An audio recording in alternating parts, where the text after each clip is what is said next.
EDSA, minsan traffic, minsan mahalagang yugto ng kasaysayan. Pero alam pa kaya yan ng ating mga kababayan? Nasa frontline ng balitang yan, si Bea de Guzman. Mga kapatid, Pebrero 25, traffic as usual dito sa kahabaan ng EDSA.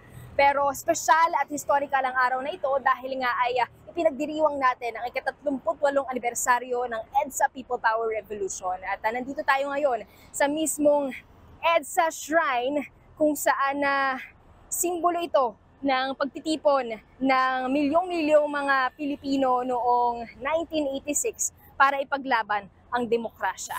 Pero halos 4 na dekada mula nang mangyari ang pagkilos kontra sa diktaturang Marcos, alam pa kaya ng bagong henerasyon ang tungkol dito? Hindi ko po alam. Kayo po ba?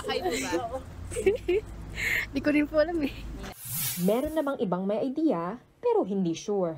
Ano po, yung pagkakaalala ko po dito nung bata pa ako, yung nagkaisa po ang lahat po ng mamayan para po mapalitan po yung Pangulo natin. Sama-sama sila para magkaroon ng kapangyarihan na ibigay yung kalayaan ng bawat isa.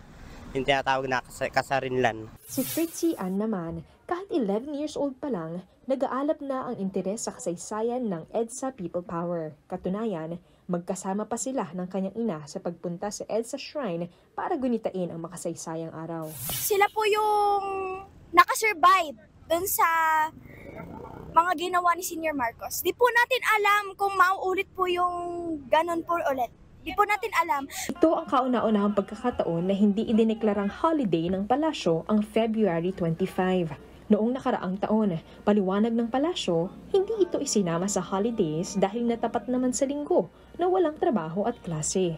Sa kabila nito, naglabas ng Memorandum Order ang Department of Education na hinihikayat ang mga pampublikong paaralan sa bansa na magdaos ng activity para sa paggunita sa people power. Ayon sa DepEd, ito'y para mabigyan ng kamalayan ang mga mag-aaral at maitaguyod ang mas malalim na pangunawa sa mga prinsipyong ipinaglaban noon at kahalagahan ng EDSA People Power Revolution. Nagbabalita mula sa Frontline.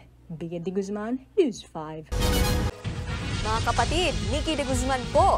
Iba na ang may alam at may pakialam sa panahon ngayon. Para sa tuloy-tuloy na balitaan sa Frontline kahit weekend, mag-follow at mag-subscribe sa social media pages ng News 5.